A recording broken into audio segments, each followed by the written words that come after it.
ಸಂಸ್ಕೃತ ಒಂದು ತಂಡದ ಮಧ್ಯೆ ನೀವು ಶಿಕ್ಷಣ ಕಲಿತೀರೆಂಬುದಾಗಿದ್ರೆ ನೀವು ಭಾಗ್ಯವಂತರು ಅಂತ.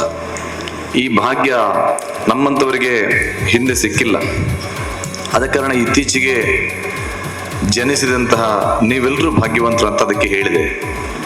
ಈ ಪ್ರದೇಶಕ್ಕೆ ಬರುವಾಗ ಎಷ್ಟು ಸಂತೋಷ ಆಯ್ತು ಅಂತ ಕೇಳಿದ್ರೆ, ಇಲ್ಲಿಯ ವಾತಾವರಣವನ್ನು ನೋಡಿ, ಒಂದು ಶಾಲೆಯ ವಾತಾವರಣ ಹೇಗಿರಬೇಕು ಅದಕ್ಕೆ ಪರಿಪೂರ್ಣವಾಗಿ ಚೇರ್ಮನ್ ಹಾಗೂ ಎಲ್ಲ ಡೈರೆಕ್ಟರ್ಸ್ಗಳು ಇದನ್ನು ಸಿದ್ಧಪಡಿಸಿದ್ದಾರೆ. ಮಕ್ಕಳಿಗೆ ಯಾವ ರೀತಿಯ ಎಜುಕೇಶನ್ ಬೇಕು, ಶಿಕ್ಷಣ ಅಂದ್ರೆ ಈಗಿನ ಶಿಕ್ಷಣದ ಬಗ್ಗೆ ಮಾತಾಡ್ಲಿಕ್ಕೆ ನಾವು ವ್ಯಕ್ತಿಗಳು ಎಲ್ಲ ಅದನ್ನು ಮಾತಾಡಲೂಬಾರದು. ಆದರೆ ಕಲಿಸದೆ ವಿಧಿ ಇಲ್ಲ, ಅದು ಹಾಗೆ ಆಗಿ ಹೋಗಿದೆ. ಆದರೆ ಶಿಕ್ಷಣದ ಜೊತೆಗೆ ಸಂಸ್ಕಾರ, ಪರಿಸರ, ನಾವು ಯಾವತ್ತು ಬೆಳಗಿ ಬರಬೇಕಿದ್ರೆ, ಒಂದು ಒಳ್ಳೆಯ ಸುಸಂಸ್ಕೃತರಾಗಿ ನಾವು ಬೆಳೆಯಬೇಕಿದ್ರೆ ನಮ್ಮ ಪರಿಸರ ಗಟ್ಟಿ ಇರಬೇಕು, ಪರಿಸರ ಒಳ್ಳೆತನದಿಂದ ಕೂಡಿರಬೇಕು. ಅದಕ್ಕೆ ಸರಿಯಾದ ಒಂದು ಸ್ಥಳ ಅಂತ ಹೇಳಿದ್ರೆ ಎಕ್ಸಲೆಂಟ್ ಎಂಬುದಾಗಿ ನಾನು ಭಾವಿಸ್ತೇನೆ.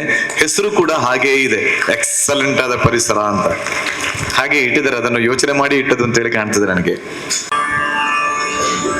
ವಕ್ರತುಂಡ ಮಹಾಕಾಯ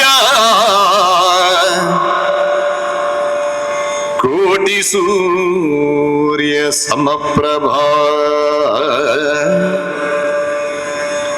ನಿರ್ವಿಘ್ನಂ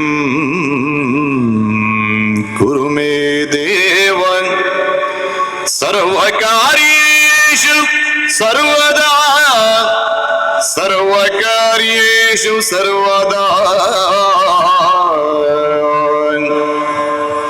ಸರ್ವಮಂಗಲ ಮಾಂಗಲ್ಯೇ ಶಿವೇ ಸರ್ವಾರ್ಥ ಸಾಧಿಕೆ ಶರಣ್ಯೇ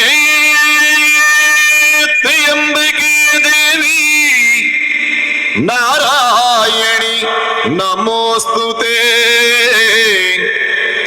ನಾರಾಯಣಿ ನಮೋಸ್ತುತೇ ನಾರಾಯಣಿ ನಮೋಸ್ತುತೇ. ಗುರುರ್ಬ್ರಹ್ಮ ಗುರುರ್ವಿಷ್ಣು ಗುರುರ್ದೇವೋ ಮಹೇಶ್ವರಃ ಗುರುರ್ ಸಾಕ್ಷಾತ್ ಪರಂ ಬ್ರಹ್ಮ ತಸ್ಮೈ ಶ್ರೀ ಗುರವೇ ನಮಃ ತಸ್ಮೈ ಶ್ರೀ ಗುರವೇ ನಮಃ. ತಸ್ಮೈ ಶ್ರೀ ಗುರವೇ ನಮಃ. ಶ್ರೀ ಗುರವೇ ನಮಃ.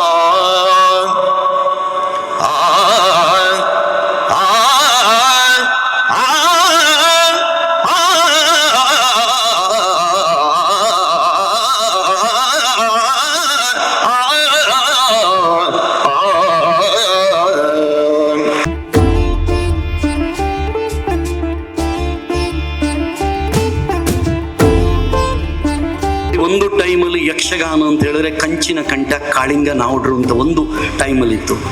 ಈಗ ಯಕ್ಷಗಾನಕ್ಕೆ ಮಾಧುರ್ಯ ಬಂದು ಆ ಒಂದು ಕಂಠ ಇಡೀ ವರ್ಲ್ಡನ್ನೇ ಒಂದು ಎಲ್ಲರನ್ನು ಆಕರ್ಷಿಸುತ್ತದೆ ಅಂತ ಹೇಳಿದ್ರೆ ಅದು ನಮ್ಮ ಪಟ್ಲ ಸತೀಶ್ ಅವರ ವಾಯ್ಸ್. ಪ್ರೀತಿಯ ಮಕ್ಕಳೇ, ಅದಕ್ಕೊಂದು ಅಪ್ರಿಸಿಯೇಷನ್.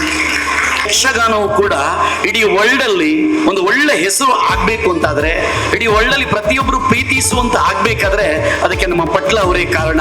ಅವರು ಅದನ್ನು ಸಾಧಿಸಿ ತೋರಿಸಿದ್ದಾರೆ. ಪ್ರೀತಿಯ ಮಕ್ಕಳೇ,